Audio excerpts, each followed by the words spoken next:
We Oh, are good live. morning, everybody. Sorry, I forgot to do the preemptive music, but welcome to the Victoria Real Estate Show. I'm Jane Johnston with the Briar Hill Group, and I'm here with Jen Lowe, mortgage broker with Dominion Lending Center, Modern Mortgage Group. Nice to see you. Nice to see you. And Andrew is not here today. He is at a meeting. He is one of the new board members for the Greater Victoria Real Estate Board. So yeah, so there you go.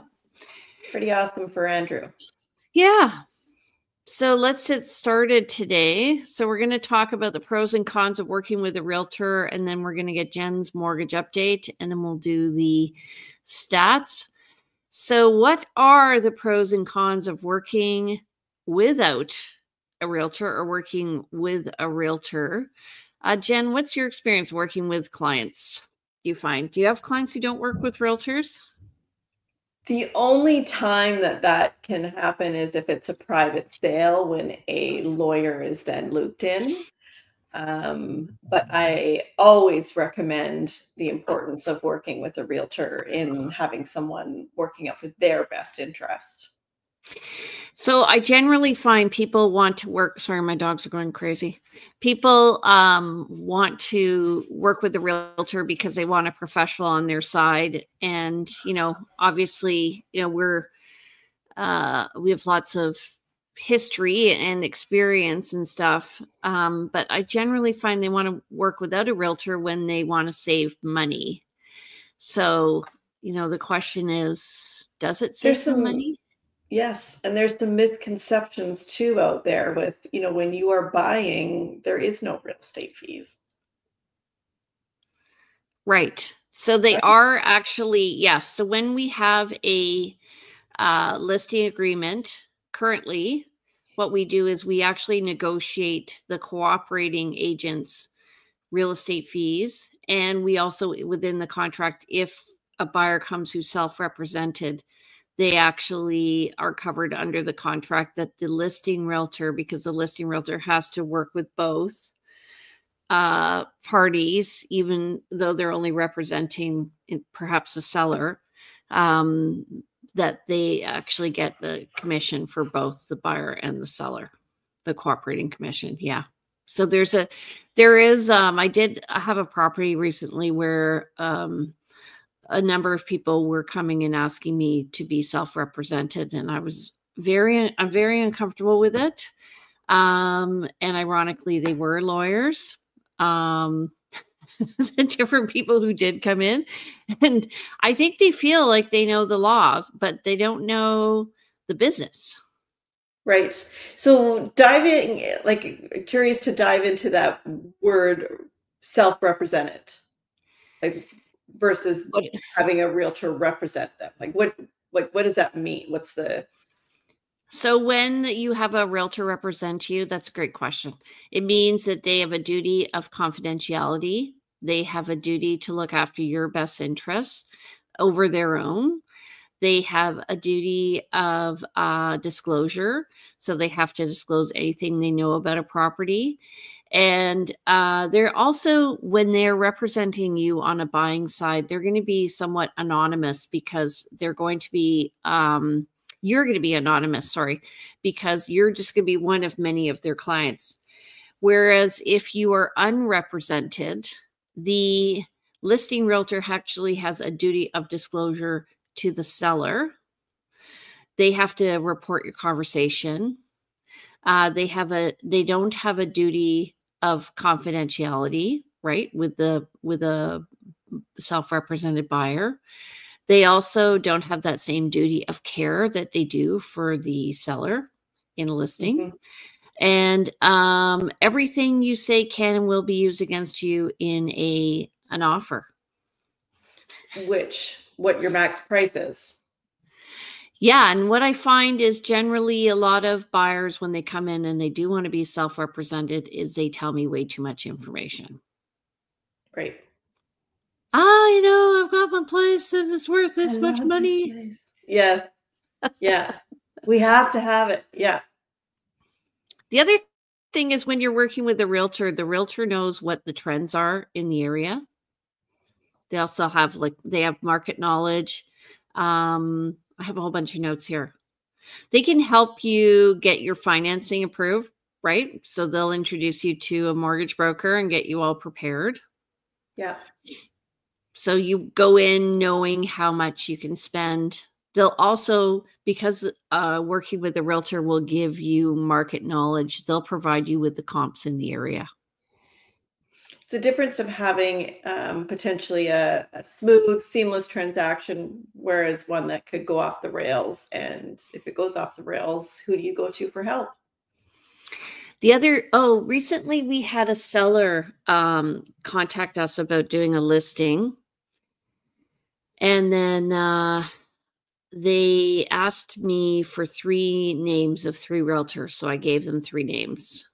And then they chose a realtor. And then it turns out they actually accepted an offer privately and they got into trouble. So they went back to the realtor they'd chosen, and that realtor said, "I'm sorry, I can't help you," because now they were in an agreement which she had no part of. So that happens.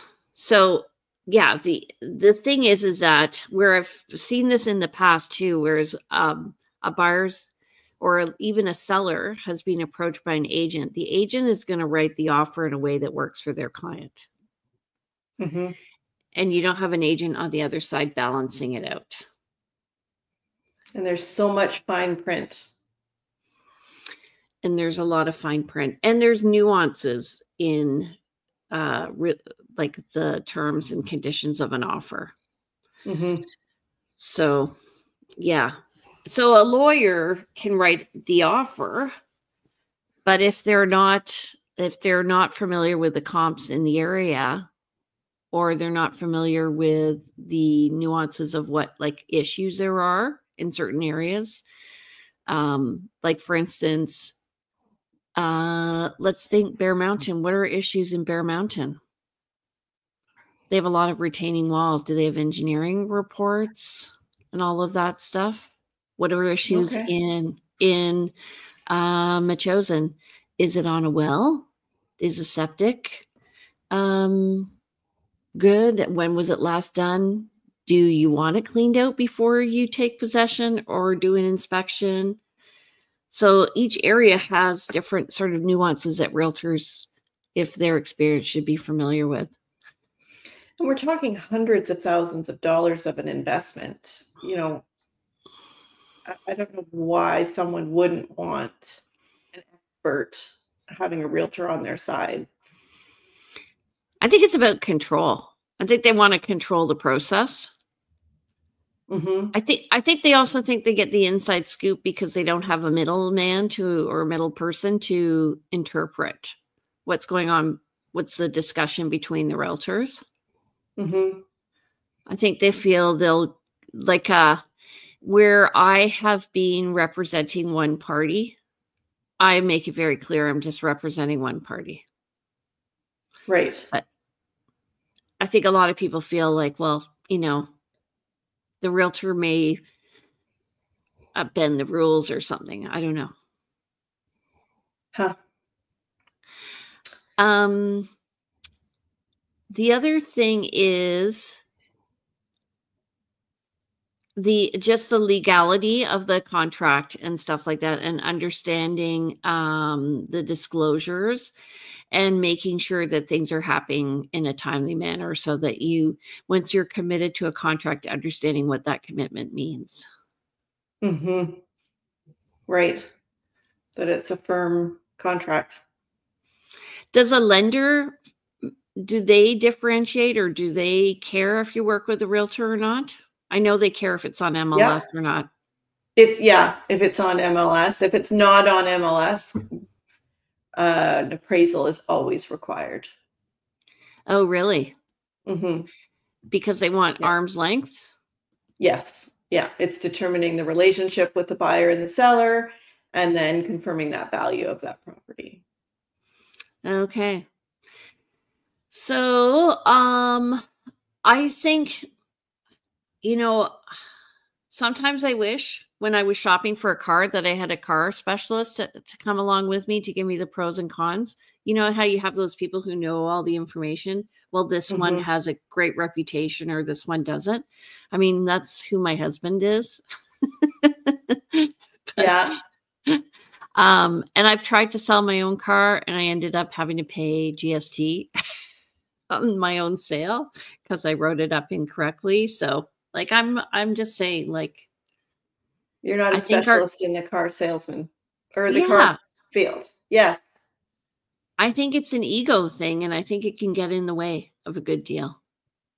Well, and it's no different with, yeah, clients thinking, oh, well, they'll just go into their bank and they'll get the best deal by walking into their bank and not understanding or realizing what goes in and what takes place behind the scenes to complete a transaction. Right. Like you're really advocating for the buyer to the underwriter, right? Yes. Yes. I think Yeah. that's the one And thing people don't realize. I had a recent situation where, and working with the mortgage broker, the advantage. So we placed we were looking to place a mortgage with one lender because their rate was slightly lower. They had an issue with the client's pay stub being higher than their employment letter. So they were getting paid more. But the reason why they were getting paid more is because they were doing a graveyard shift, but it didn't match.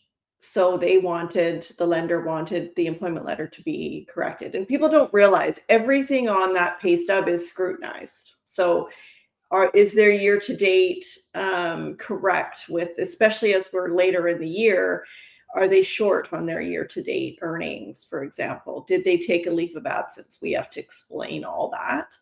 And in this case, it made no sense. And it was ridiculous. It was a ridiculous ask to get the employer to change the letter of employment, because really, honestly, their agreed upon salary is less than what they're getting paid because of that graveyard shift.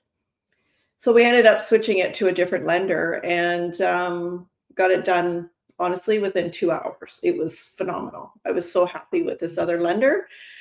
But those kind of issues that we're dealing with behind the scenes, that who would have thought that that would be an issue, I guess is my. It's the same thing with the realtor. I find like after you've removed conditions and before completion, there's a lot of information that goes back and forth that we're handling without the buyer or seller even realizing. Right. Yeah. Yeah.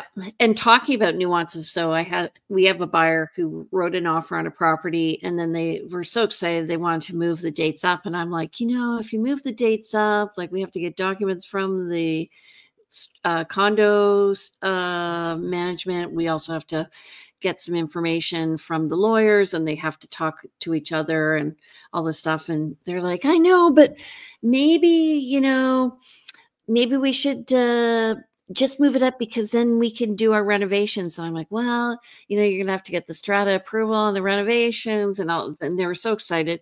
And then it turns out that there was a gift letter involved. And so now they have to have some, or how the money is transferred and all this stuff. And they need to be in the bank account. Usually it has to be in the bank account 10 days before the closing date, and it probably wasn't.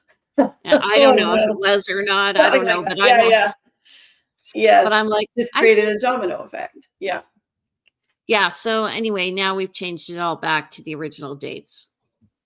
So anyway, good thing it was vacant. That's all I can say. Good thing the sellers weren't moving. Yes. Flexibility. Yeah. And that's one thing, Jane, I got to tell you, you are a phenomenal negotiator in getting those dates to line up when clients are trying to get their sale and their purchase lined up. You always Is that seem not to make normal? it happen. No. Lots of realtors are like, nope, can't do it. Really? Oh yeah. Yeah. Whereas, yeah, you always make it happen. Wow. Yeah. Well, thank you. All right. Well, let's talk about you. Okay. So What's what's happening happening in in our world? Yeah. yeah. Well, we've got, as we head towards another 2 weeks here, we've got the next Bank of Canada rate announcement on October 29th. What's going to happen? Well, it's possible that they may drop again by 25 basis points. What will determine that will be the inflation numbers and employment numbers, etc. So we'll see what happens. With that, we're definitely seeing variable rates, or clients are definitely a little bit more interested in exploring those variable rate mortgages, because there's huge potential for savings in the next few months, potentially. I always be very conscientious, though, in telling people, okay, variable rate looks great now, but at some point during your term, rates are going to increase. So you have to be comfortable with that. It's not just focusing on the lower rates in the short term. So what's the variable and what's the fixed rate right now for 5 years? It's about the same. Like we can get a variable around, well, variable's a little bit less, I would say. Variable's around 4%. Fixed is just above that. So fixed is like 4.09, 4.19. There's also some 3-year fixed rates that seem to be right around that same piece. So if clients really feel like, rates are going to come down, some people are going with that shorter term fixed rate. So then they're getting that peace of mind and knowing what their rate is guaranteed for 3 years, but they're not taking that extra risk of the variable. Yeah. Another big thing is renewals. We've got, or the current stat is about 60% of all outstanding mortgages are expected to renew in 2025 to 2026. And people are going to be facing higher payments than they had 5 years ago. So if they were unfixed. Yes, that's correct. Yeah. It's going to be a big wake-up call for those people. Yes. Yeah. So most renewals that I've got coming up, we're making, and it's a perfect time to make some changes. We can increase the amortization. There's lots of different things we can do to help with that cash flow piece. Yeah. And now they can amortize over 30 years, right? Yes. Yeah, that's the biggest one that we've been doing, or I've been doing a lot of, is bumping up that amortization. If you bump up that amortization to 30 years, okay, yes, now your mortgage is going to be paid off in 30 years. However, you can, by changing your payments to accelerated biweekly, you can kind of help out with that as well. Yeah, take a couple of years off. Yeah. Anything else? That's about it. Yeah, so we'll just have to wait and see what's coming in the next few weeks, and hopefully another rate cut. Okay, awesome. All right, let's take it back to the weekly stats. So 7 days, we had 211 new listings this week. That's compared to 326. And this sort of correlates with what's going to happen for the remainder of the year. We're going to see less listings coming up. 128 went pending compared to 182. So the market is slowing down as we get to the end of October. And price decreases were at 130. That's compared to 209 because people are starting to watch, especially post Thanksgiving. They're wanting to get their house sold. So we're on a race to get the houses completed before the end of December. I will say I did have multiple offers on a property yesterday, which was good. So there's still activity if you're priced right. And expireds are at 59 this week. All right, list to sale ratio, we're at 60.66%, and that's compared to 55.83% last week. So we're still doing well, actually. Yeah. And year over year, the month to date stats, net unconditional so far until October 13th was 248 listings sold this month compared to 571 for October last year. 478, hold on a second, this is new listings overall. That's compared to 1,441 in October last year. So we were actually ramping up last year at this time of year, which was unusual. It really felt like it was hot. It was coming up to a hot, especially beginning of January. I really regret that that didn't happen. Yes. But, it was hot. Did you The find it hot tariffs. last year? Yes. Yes. Everybody was thinking rates are going down. And then we had the election in the US and the tariffs were introduced, and that just put a pause on everything. Yeah. So it feels like we're having a bit of a pause again. And I think that's why we might see another interest rate drop. But I do, like, I was listening to Dr. Sherry last week, and I was reading up on some stats. And there are very few markets that are really hot, Regina being one of them. Major cities like Toronto and Vancouver are still down. Single family homes are doing okay. Condos are, there's a glut of condos and they're not doing very well. Mm-hmm. So our total active listing so far, though, is at 3,555. A nice odd number for everybody. I'm so excited that you got to listen to Dr. Sherry Cooper at your conference. So she's interesting. She reminds me a bit of Benjamin Tall from CIBC. You know, they're both a bit dry. Yeah. Huh? Yeah, they're economists. Yeah. I'm like, Benjamin has a little more of a sense of humor. She was not very positive about where things are going. No. Well, she's very conservative too, as far as I don't know how economists are, but I find she's very conservative. She's a fixed rate person. She's not a risk taker. So yeah, it's. To be honest, great. I was like, well, it is. That's why you're a realtor and I'm a mortgage broker. I just am like, okay, what's happening?